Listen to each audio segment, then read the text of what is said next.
Welcome to BamBam-O-Rama. Welcome to BamBam-O-Rama. We got the schmeats. We got the schmeats. Hi everybody, and welcome to another episode of BamBam-O-Rama.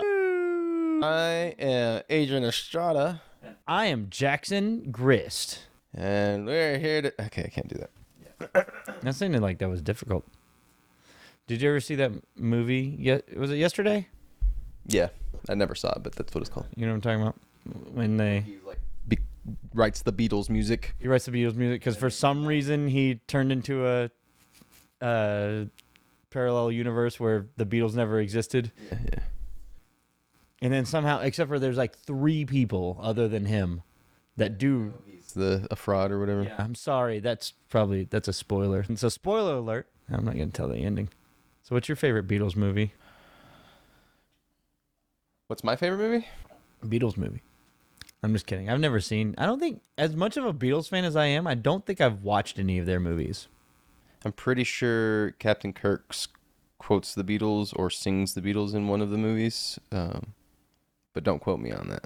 I bet he does. Yeah. Is that where Rocket Man came from? His cover of Rocket Man came from? Did it come from a Star Trek movie, or does it just? No, He just randomly did that. He just did a spoken word type music album, yeah. And then Leonard Nimoy also has an album. Okay. But Leonard Nimoy was attempting to make music. I've never really listened to it that I can recall. I'm sure I have, but I just pretty bad, I'm sure. Just based off of my recollection and that lack thereof. Not saying that that's perfect, but block it out of my mind. I want to remember him as the perfect Spock. Leonard Nimoy. I think he. What was your thoughts on? Because I remember. I don't know too many Trekkies. I haven't gotten too many Trekkie conversations, but there was one of our Trekkie friends one time did say Spock and Spock Prime. Is that the proper terms for the 2 different Spocks? Yeah, like with the split off of the new movies that we're referring to. Yeah. So which one's Spock and which one's Spock Prime? Well, Spock Prime would probably be the original guy. I'm not going to pretend to really get into it that much. If we use musical terms, it would be Prime would be the second one, but I don't know if that's what was intended with the naming of the 2 different Spocks. Yeah, again, I don't really know. Okay. Well, regardless, which Spock was your favorite?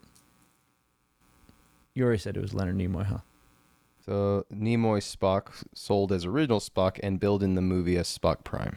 Oh, okay. This is based off Weebly.com, but it's the only thing I've found out of a few things that are actually addressing it. Well, we can go with that, and if we are incorrect, then please correct us in the comments, because we like to learn things, and if you know better than we do, tell us. But as far as reboots go, I know we've talked a little bit about reboots in the past. I know you're not a huge fan of reboots. I do appreciate when reboots do it in a way that makes sense, like Star Trek did.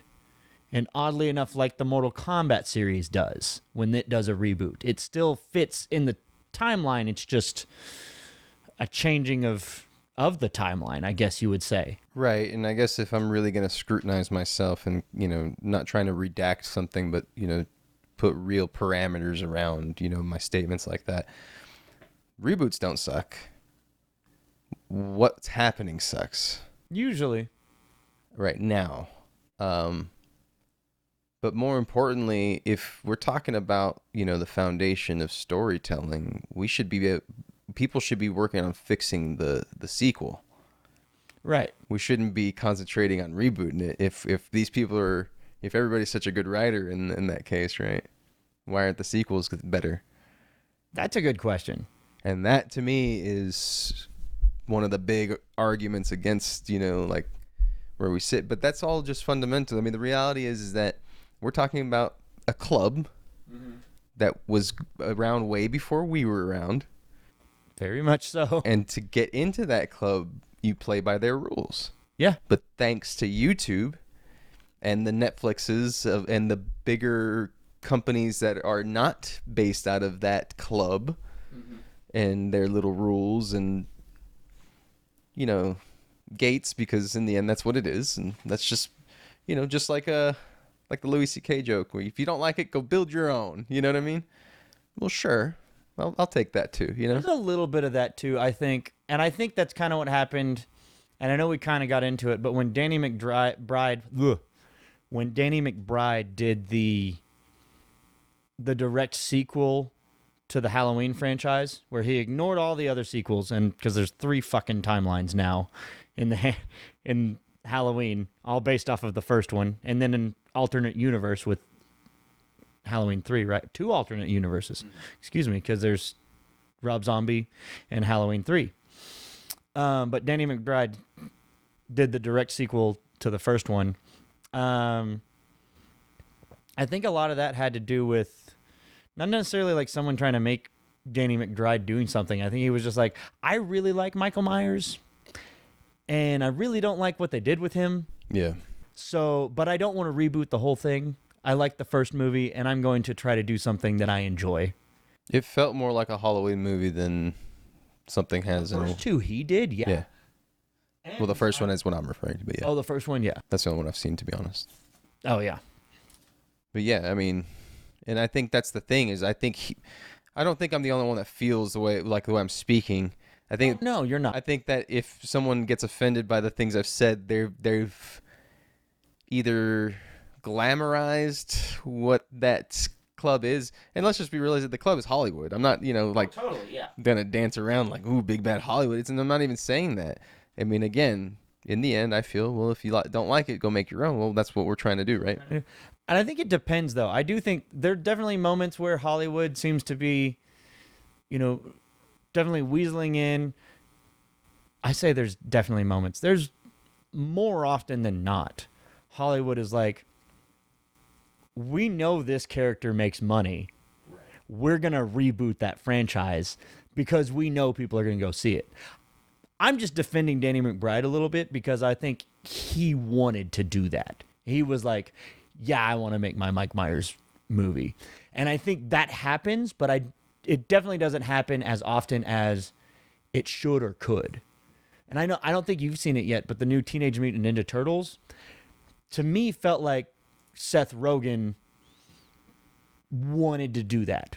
Not like Nickelodeon was like, hey, Seth Rogen, we're going to give you this money to do it. I think it felt like Seth Rogen was like, hey, Nickelodeon, I want to do Ninja Turtles. And yeah, I mean, to me, that's reflective of, what I'm talking about, that YouTube and Netflix's and all that has given more power to everybody else. Yeah.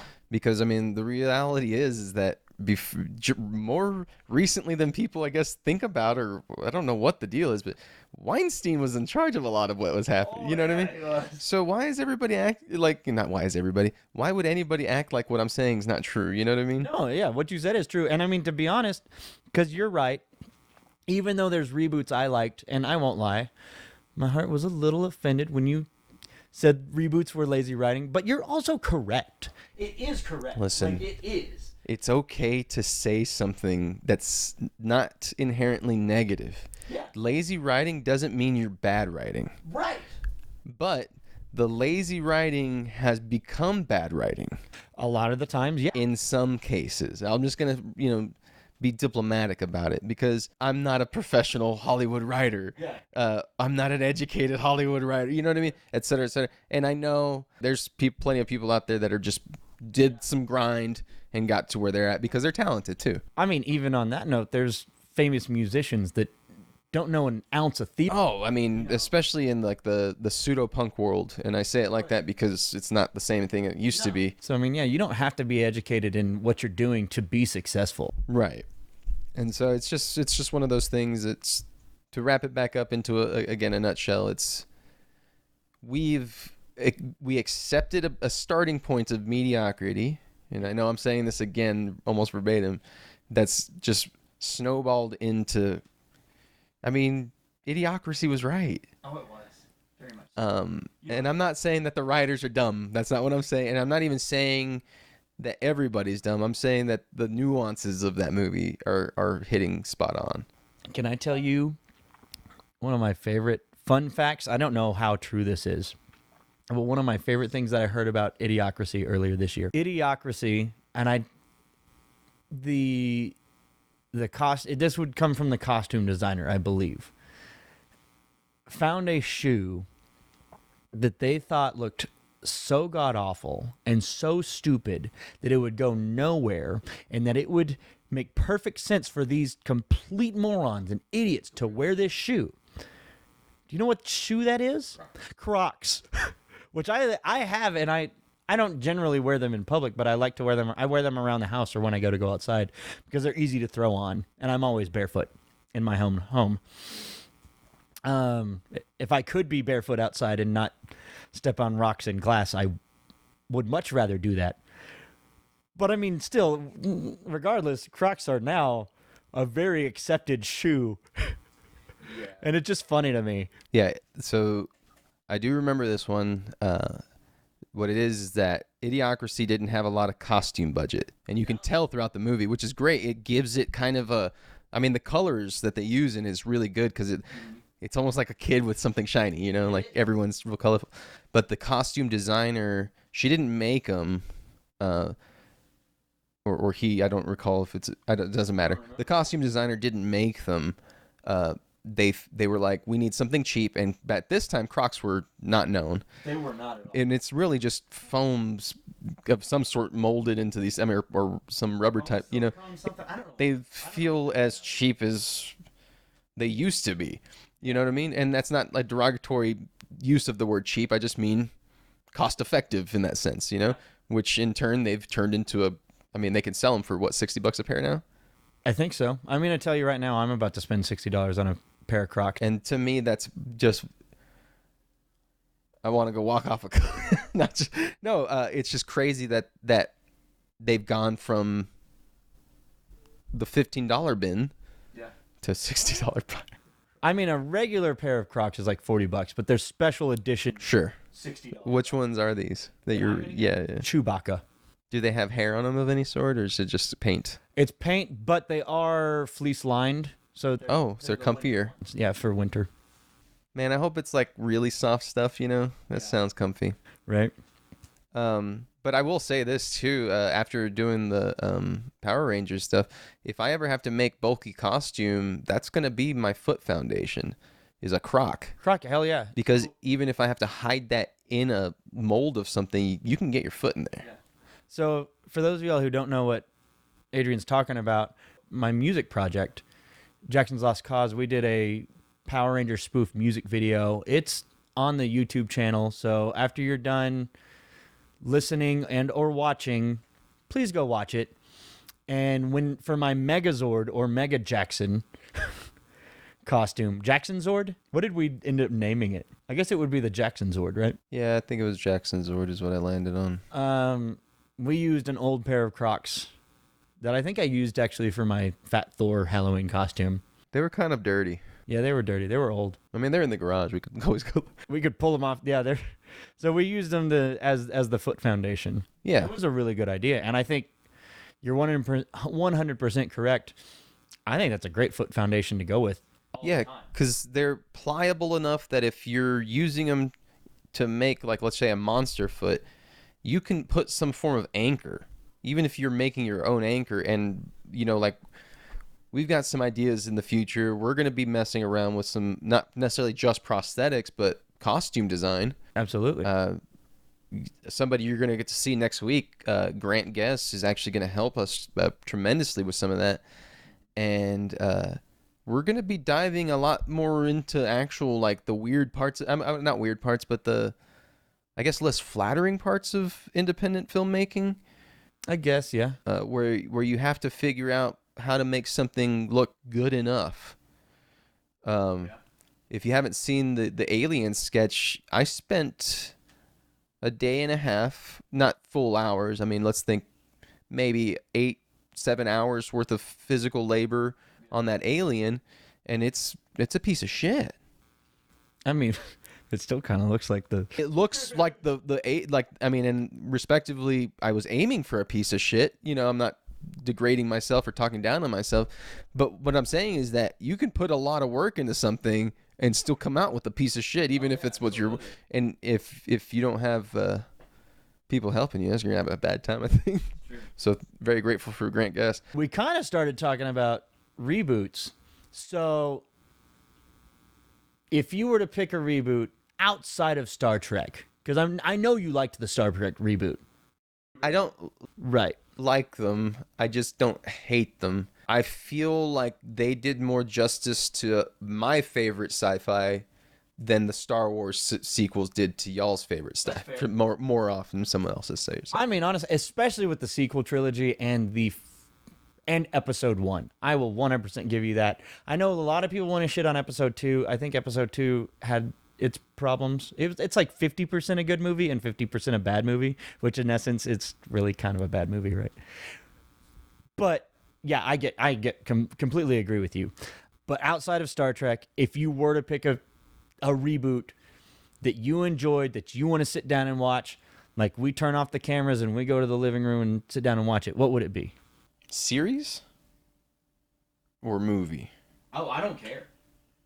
Do they have to be reboots, or can it be sequels that I would rather have? But like honest effort sequels. Do what? Honest effort sequel. Honest effort sequels? I'll give you like a requel or a direct sequel reboot, you know what I mean? And when I say that, because what I would like to see more often in sequels is less of the same people. They don't have to be reboots for sequels to happen if you're writing with, for lack of better definition, or for lack of a better word, style. Yeah. If you're stylistically placing some characters in there, it can be the people across the street after the main character in this last story died. And that's just universe sequel. You know what I mean? Like, there's options that people aren't exploring yet. People will make arguments about that, whether that is a reboot or a sequel. It's technically kind of both at the same time, right? But I mean, like, I would love to see a Fifth Element thing happen, where we don't necessarily have, Dallas Corbin and Lilu as the main characters, maybe not even through the whole thing. But it's like kind of, almost in this way stealing from the Star Trek, which, by the way, if nothing else, Star Trek has set a trend for multiverse of what's going on. Mm-hmm. And definitely. I think they have done it the best so far. They gave themselves way more options than anyone else's. Oh, they really did. They did it. I mean, honestly, the Star Trek reboot is the perfect reboot. It's not my favorite, I won't lie, but it is the perfect reboot.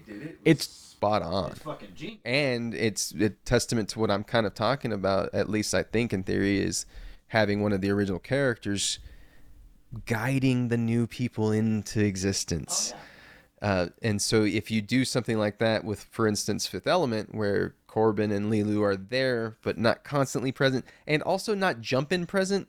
I hate when it's like all of a sudden they get a phone call from the original people and they're like, hey, blah, blah, blah. What's up, guy? Or something like that. Does Fifth Element have a sequel? It's just the one movie, right? Yeah. Okay. No, yeah, but reboot. Give me reboot. So Stargate, I want a reboot of Stargate, because I think Stargate's a franchise that set themselves up for rebootable from here until the end, just because it's all based off of, their aliens been coming back and forth from here. So I don't think I've seen a Stargate do it, but we could have Stargate that comes back as Incan, aliens instead of the Egyptian aliens, et cetera, et cetera. That would be cool. So it'd be fun to have Stargate, I don't know, Azteca BC or some shit, and then all of a sudden it's an, Aztec Indian-based Stargate, same thing, and they're at war with those other guys. I forgot the name of the alien, but you know what I mean? Right. So you're giving me something you would want to be rebooted, or you would be cool with it. I even gave a premise. If someone steals that, you guys better come help. Fucking, yeah. Why not? Not money making if you're at right. This point we're still at least put us in the show, right? Like options. I mean, right. I'll work for what I want. Right? Yeah. Give me the option to work. I would love. I'm not. People tell me I'm not a sci-fi fan because I didn't like Battlestar Galactica, and I'm not a huge Star Trek fan. I'm a Star Wars fan, and people like Star Wars isn't really a sci-fi, and I'm like, it kind of is, but it's also really kind of a Western with aliens. I don't know. Star Wars? Yeah. Yeah, ish. But either way, I do, even though I haven't watched it, all of it, I did really like Stargate a lot. I liked the premise of that one. The episodes that I did see were captivating, and it is on my list of I'm going to sit down and watch The movie, right? The first. I saw the first movie, yeah. I saw a couple episodes of the first series, and there was also Atlantis was the second one, right? No, series, yeah. So my favorite reboots.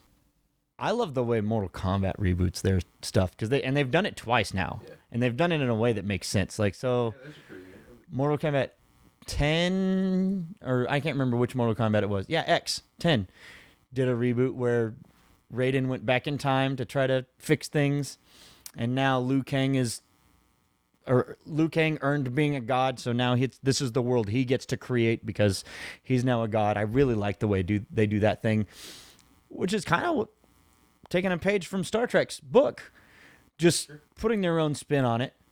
And I know, like I didn't say that video games were allowed. I'm sorry, but yeah, that's what I got. They're allowed in the actors or writers union. They're allowed. Now they are. Yeah, that's awesome. And then as far as movies go, and I guess because of the way they did in the first run, they had to reboot it if they were going to do it again, was Friday the 13th, which sucked because that first one was so good, or the first reboot was so good, but it was dead in the water because of the Friday the 13th lawsuits. Because they're arguing about who owns the rights to Jason, and it's a stupid headache. Yeah, unfortunately, those people in that club, all they want was really money and not to actually entertain and not to actually create art. I mean, I think that Feels like it. that reboot was decent, but it just stopped dead in the water after it happened. And there's been rumors the past 4 years of 2 different Friday the 13th reboots surfacing, but then that lawsuit, who owns the rights, just keeps shutting it down. You know what else I would like to see, but definitely with the original guy, because he might actually do it nowadays. Honey, I Shrunk the Kids, with Rick Moranis actually back in it, and him to be kind of like the Grounded game, where it's maybe not necessarily That would be cool. That would be cool. This is the reboot. Turns out he actually didn't escape being unshrunk. He's been shrunk for decades. Someone gets shrunk, or just off screen, he got shrunk again. He's been shrunk this whole. That's a pretty good one. And so, Especially with the technology in movie making right now. yeah, they could do that. That's a sequel. That would be like a sequel to Honey, We Shrunk Ourselves, right? Right. Kind of. Yeah. It's cool. Yet rebootish. Still, people do it like that too. Yeah. Because you're kind of given the new class. Right. So yeah, it's the handout. And by the way, Jumanji, I think, did a pretty decent. Jumanji did a really good job too. Robin Williams wasn't able to be in it. They still had fun story that made it work, and again, Yeah. stylistically written. Whoever wrote that just felt the rhythm of the story. Yeah. And it felt nice. Like it's a cheesy, good feel good movie, and they didn't make it too corny with that story part, which is easy to do with that kind of shit. Yeah. And I'm not saying I could do better. I'm just saying, just like every American, I'm entitled to my shit. So that's our take on reboots. Let us know what your favorite reboot is in the comments, or a movie, series, video game that you want to see rebooted. Don't forget, guys, we got Jeremy Cowley's interview that just aired last week. Next week, we got Grant Guess. It's going to be to die for, okay? You're going to love it. We got Louie and the Liars, guys. Make sure that you go check out Snake Oil and their music video on their YouTube channel. All of the links are in the description. Of course, Audrey Adams Art. We're doing our Tuesday night video game stream on Twitch and Kick now. And this month we are doing whatever horror game we can think of. So let us know what horror games you want to see me scream about. Because I'm the baby when it comes to these. And I don't know what. Tune in and laugh a little bit. Get in the chats too. Yeah, make sure you leave some comments, guys. Yeah. We love you. We appreciate you. Have a great one.